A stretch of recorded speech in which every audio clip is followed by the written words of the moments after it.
click the button. Hello, LinkedIn. Thank you for joining us today. I am Casey, and I'm here with my friend Trisha. We are both HubSpot marketing consultants, something in that space.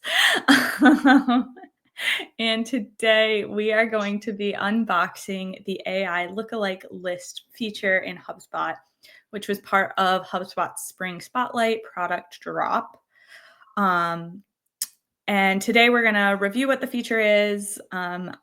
We've both looked at the feature briefly, but haven't spent a whole lot of time in it. So today we'll just be kind of clicking around. We'll be sharing what we are liking, not liking about it, our hopes and dreams for it. And we both come from marketing backgrounds. So this, I don't know who you're talking to, just. Yeah. Oh, well, who is this for? Who is this for? If you are using HubSpot, if you're interested in the AI Lookalike List tool, probably if you're marketing, but if you're sales. Also, very much if you're sales, if you're a BDR, if you're looking for, if you're thinking about any kind of outbound program, for if you're supporting an outbound program, if you're spinning up an outbound program, this is great stuff for you. Yeah. And, if you are struggling to keep up with the product updates like we all are, I'm hoping that Trisha and I have been doing a couple of these unboxings. I'm hoping that if you would like, you're following along with us and trying these tools alongside of us, and we're all learning them together. That's my vision. So before we get into the tool itself, let's take a look at the update, talk a little bit about what this is. Let Breeze AI do the work for you and quickly find more customers who look and behave like your best customers. Your best customers. Wait, I have a question. Yes. Do you think you're not sharing your screen? Okay, that's all. No, I do think that I'm sharing my screen. I did. Oh, okay. That's what I wanted to know. No, you're right that I'm not. But I did think I was. All right, why does this matter? Your best customers hold the key to finding your next ones. With AI-powered lookalike lists, you can automatically discover contacts who share traits and behaviors with your most engaged or highest converting customers. Whether you're building a campaign, syncing audiences to ad, or passing leads to sales, you're starting with contacts who are more likely to engage, convert, and stick around so your team can work smarter, not harder. I was really excited about this update. I have been working in marketing since 2017. I lean HubSpot marketing operations world now. However, I have worked in my fair share of ad campaigns. And so I was excited about this. If you have worked in ad platforms, primarily your social media ad platforms, you may be familiar with lookalike lists. Facebook, LinkedIn actually sunset them. But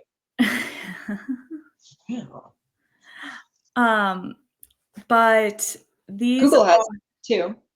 Yeah, Google has them. They're intended to be, you give platform, in this case HubSpot, a list of contacts that are good contacts. Really, in a perfect world, these are customers.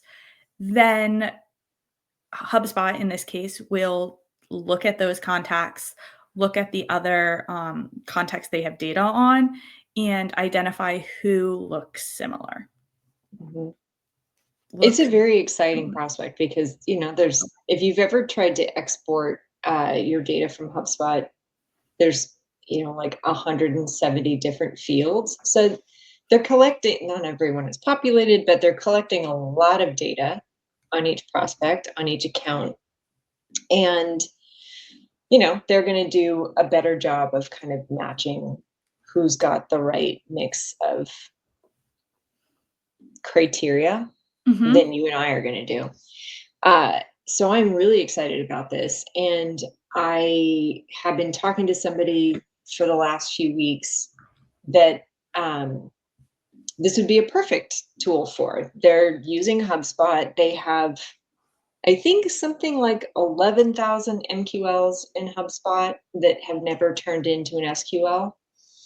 And they also have never done any kind of an outbound program. And this is the perfect thing to use a lookalike list. 11,000 is too many leads to give to your new outbound rep. But if you can prioritize it for them with people that already know who you are, this would be a great way to do that. Yes. I was trying to find, and I can't, but that's fine. Not to say that I predicted this or asked for this directly, or that this is not to take any credit at all, but I did, like a year ago, maybe 6 months, post that I wished that there was like a scoring lookalike option, an automated way to say like, this is what your scoring should be, because here are your customers and here's what's common about them and here's what your scoring should be based on that. So you're welcome. Well, I think you definitely, they say that, well, I think you manifested this is what I'm trying to say. You manifested is probably Thank you, Casey Hawkins. This is exciting. And thank you for making it happen for us. And that was one of the, like, in terms of what you do with this. So I gave one example of this company that I think what they can do is run this against all those MQLs, prioritize the ones that look like their best customers, and then use some subset to give to their BDR team for outreach. So that's one way you can use this. So in that example, are you looking at contacts that are similar to your MQLs, or are you looking at your MQLs and which one of those are similar to your customers? The latter. MQLs that look like your best customers. Okay. So how would we build that? So you would go to lists in HubSpot to build these, create lists. And then if you're opted into the beta, there is this new lookalikes option. So you can start moving there. And I think it's just contacts, I'm pretty sure, yeah. So would your seed list be your customer list? It depends on what you want to do. One of the databases that I work with, the customers that are in that database it's a SaaS company. So it's all of the users of the software in addition to the people that bought the software. So when I just did a test seed list, and I don't really want to look at all of the users of the software because they're not my buyers. I want to look at the people that are in my customer list that bought this software, like the whatever your buyer role, buyer committee, the people in those roles. So I used a subset of customers as my seed list. And then did you refine your lookalike list to basically exclude anyone that's not an MQL? I used some of my standard filters. Like, do you see how it says include seedless members as a checkbox? That says include people from my seed list in this list, or don't include them. What am I trying to say? One of my standard filters is whether or not somebody has bounced, if their email is bounced. So I threw that in there as an exclusion filter because I don't want to return a bunch of people who are not reachable by email. But for the most part, at least with my first little trial, I didn't do a lot of refining beyond reachability because I just wanted to see what it gave me. I guess I'm just thinking, like, if your goal is to see who is an MQL that's similar to your customers. Oh, also worth noting, this builds a static list. It does. So you can't further filter it once you've got it. However, you could do like is a member of. You could create another list where is a member of the seed list and then refine it that way. Yeah, I'm almost wondering, like, in your use case, do you create a lookalike list of customers? You exclude bounces and things like that, and then you create a list of like MQLs and on our customer lookalike list. Yeah, that's where I was leaning, is like just let this generate the seed list and then use additional lists to filter from there. And you can You create, do either way. at least in the portal I'm Yeah, in. because you can only do 10 a month, It's not which I'm sure is plenty, but initially when you're learning, it feels restrictive. Yeah. So I'm wondering if, like, for your use case, is the behavior the first of the month, every month, you create a lookalike list of customers, and then you update that MQL lookalike Venn diagram list. Oh, I forgot that this is static. So you'd every month have to use like. Right. Okay, so when we were talking about use cases, I said like one is to create a list of stuff that you're going to hand off to a BDR team for outreach. A second one that I was thinking of is, could you add this list membership to a scoring property so that anybody who visits your website who's on this list, gets a score increase or something, or send it to a workflow with a notification to send to your sales team that this is a more interesting sort of person. Yeah. But the staticness of this, that's really interesting. I didn't pick up on that. I think HubSpot, if you're listening, it would be nice if there was an option to have like, and it's fine if it only happens once a month, but like to say every month on the first of the month, refresh this lookalike list. That would be nice. Yeah, so you don't have to redo it every time. Ideally, it would be dynamic so that you could, I mean, other use cases are for targeting in other ad platforms. Yes. Like being able to share this list with your ad platforms. Or the resulting list with your ad platforms, and have it be dynamic so that any day if somebody's added to that, like now they're getting some advertising. Yes. But we're not there. Yeah, so we would definitely want to, that would be nice. You right now, because it's static, you would in theory need to refresh that on whatever cadence makes sense. Maybe it's every month, maybe it's every quarter. Depends on how much data is coming in and out of your system on any regular time. So yeah, I think those are there's in my head from a marketing perspective. That's why I said that like up front, because there's other people use HubSpot way differently than I do. But from a marketing perspective, I think the two major use cases are identifying your highest value contacts for sales outreach, specifically MQLs, the people, like prioritizing your sales outreach based on the lookalikes to your buyers. I think that's a great call out about like not all your customers are your buyers. So just consider that when doing this. Don't act too hastily. If they're associated with a deal, might be more accurate than just like if they're a customer, especially if you are syncing life cycle stages between companies and contacts. If you have like a user, they might be marked as a customer, but they're not actually a buyer. They're just an employee.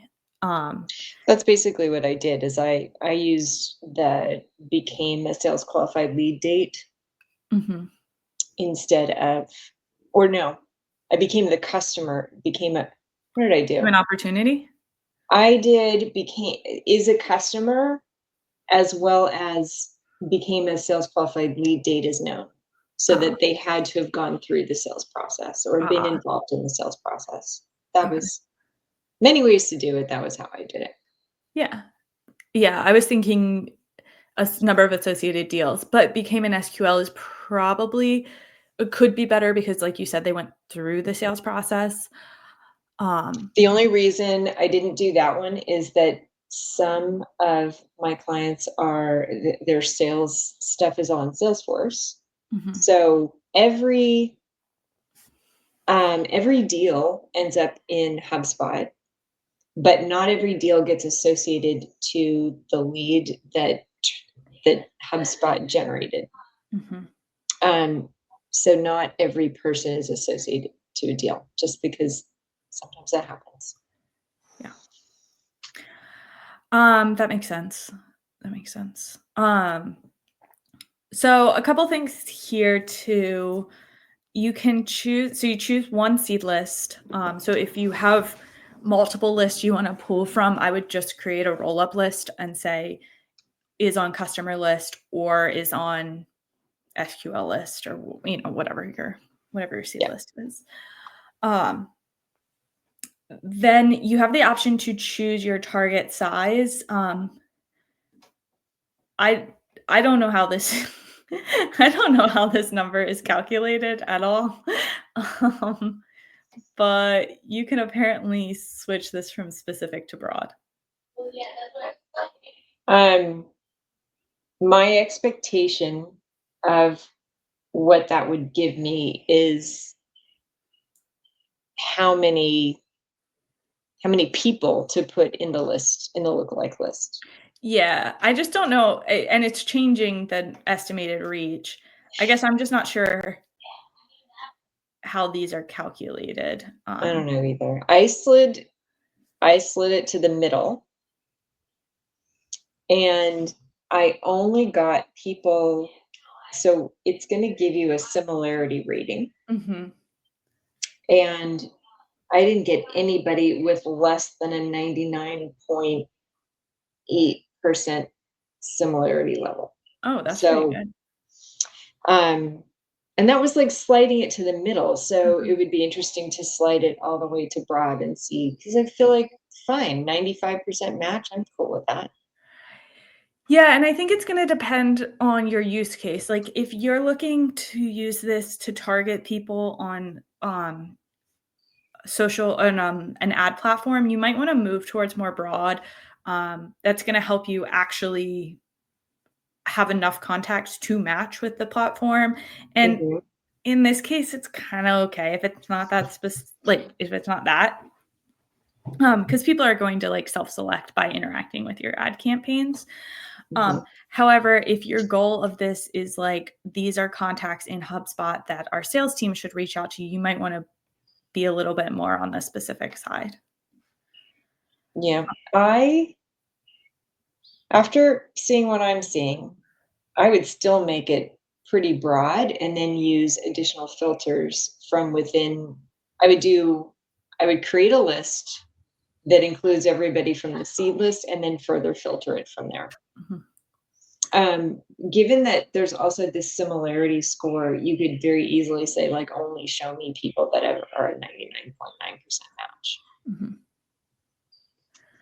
And then after you choose your target size, you'll be able to refine your lookalike. So you'll be able to exclude contacts. This is where Trisha was saying she excluded bounce contacts, unsubscribes, any like bad emails.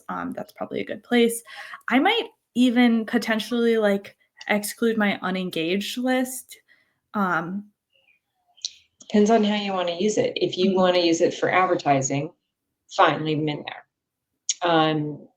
if you want to use it to give to your BDR team and you have a phone number on file, then maybe include people even if they're unengaged. But if they're and also it depends how you're going to use it, because if you are planning to if you're going to tie this into lead scores to help prioritize, it's static though. My vision was that if somebody is on this list and then comes back to the website, they would get like a really big bonus score, so that they'd end up at the top of the list of the sales team's follow-ups that day. But since it's a static list, I guess it would still work that way, right?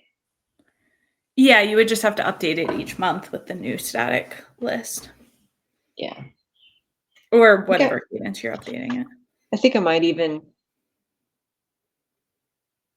what I would end up doing is using the first month to just really play around with it and figure out what I wanted, and then probably plan on updating it maybe twice a week. And that's 8 of 10. Who knows? I mean, it depends on how much volume you're getting in your system. Like the client I'm playing with, this one doesn't get many leads. So updating it twice a week, I mean, it's just not going to change. Like, however, if you are getting a decent amount of form submissions, then you might want to see the people more frequently. It's definitely more exciting if you have higher lead volume. Yeah. Some other ways I think I might use the refine a lookalike list. So you were saying, like, if you have a phone number, I might even so if my purpose of this list is to identify contacts in HubSpot that I want the sales team to call, maybe I exclude anyone in HubSpot that we don't have a phone number for. So that might be something to think about too. And then Trisha mentioned there's this option to include seed members in the list. So in this case, I'm using the customer list. Do I want customers on this list, or do I not want customers on this list? And that's up to you. Like, if there's upsell opportunities, maybe you still do want them on the list. Yeah. It does say it can take a few minutes to a few hours to populate.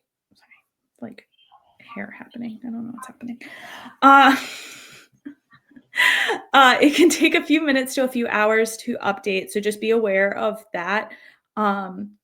Maybe do it in the morning and then take a look at it in the afternoon. Before the show, I did pool this list. I pooled it like this. I didn't have any exclusions. I didn't include the seed members. And then I did this like first notch. And it took about 10 minutes for me in that exact instance. So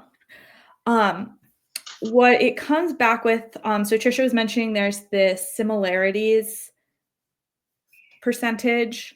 I don't know if you could, I'm thinking, like, can you filter in here based on similarity?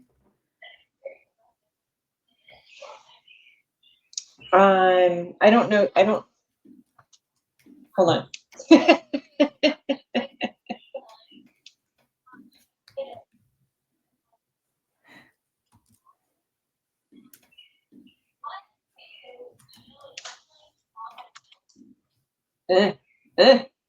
I tried it on a different list, and similarity was not something I could filter on. I didn't try it on that list, though. Well, that makes me sad. I'm not seeing it yet. Happy to be proven wrong. Okay, HubSpot, that's definitely something that we want to filter on. I'm guessing the way I envision using this is like, it's going to be a broader list, and then we're going to use additional lists to filter exactly what we want from here. And actually, I can't even see.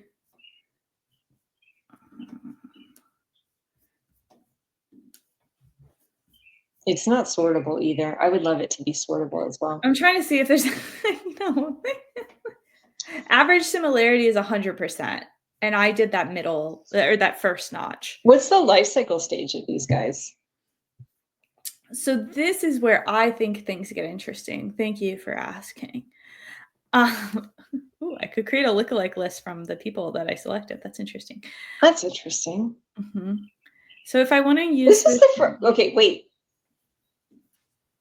It's the first time I've seen a split list generator too. Mm-hmm. You've probably seen that before, but I've never seen that before. It's nice. Oh, it did it right for me. I knew what you asked. Almost all of these are leads. Interesting.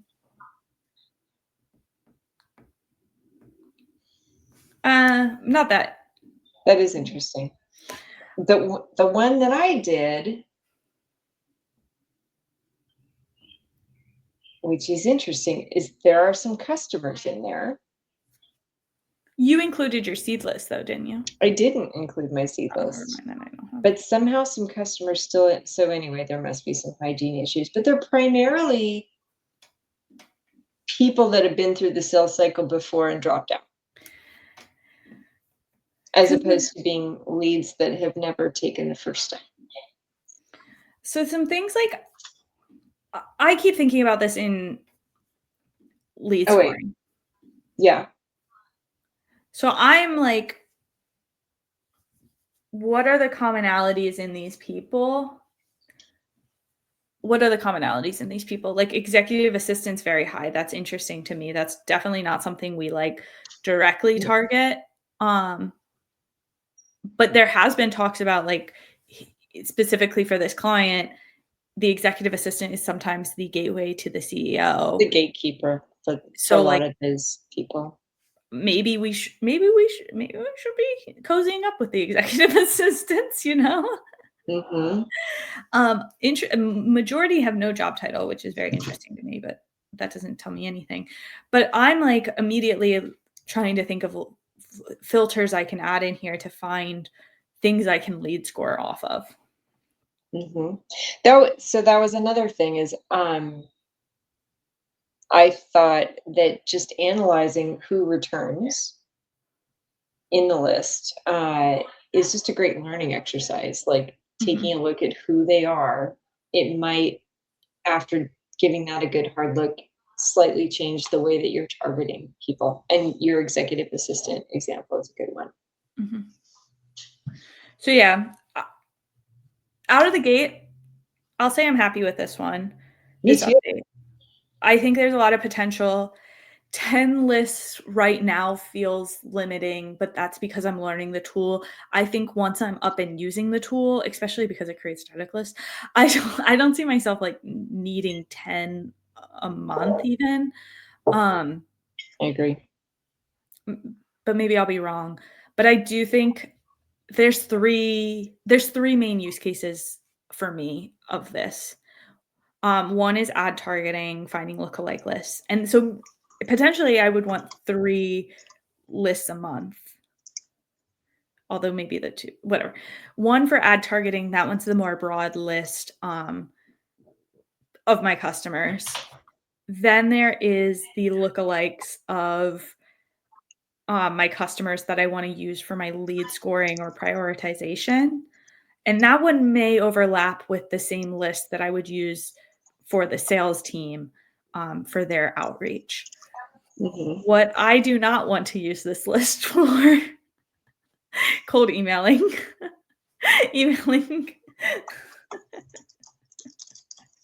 I don't want to use it for that. We'll see what happens, but I think those are the 3 major ones. Another interesting one might be the flip side and seeing like your unqualified leads, the leads that your sales team sent back to marketing, if there's any similarities there. Oh, you know what? Okay, so here's the thing. One of my favorite analyses to do is everybody knows their average close time or like days to close. How long does it take from the time they enter the sales funnel to close? And usually everybody in marketing and sales knows that number. But a lot of time, anyway, if you do an analysis on that to look at what are the pools of how many of those actually closed. Let's say your sales cycle is 90 days. Mm-hmm. How many of those actually closed in the first, say, like first 30 days, middle 30 days, last 30 days? Mm-hmm. And of those, how many were closed one? And I've seen some things like 90% of the leads that closed in the first 15 days, even though the sales cycle is 90 days long. And so one of the learnings from that might be for your sales team is you should be putting like 90% of your energy into all of your leads that are 30 days old. And the ones that are 60, you shouldn't be giving them as much love as the ones that are under 30.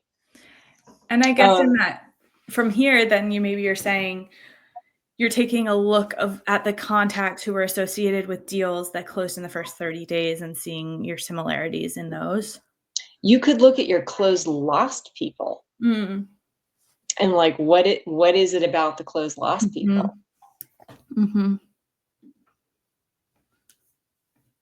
I like that too. The possibilities are endless. It really is. This is exciting. Double thumbs up, HubSpot. I like this a lot. All right. Thank you, LinkedIn. Let us know if you have any comments. Feel free to comment below, and our DMs are always open.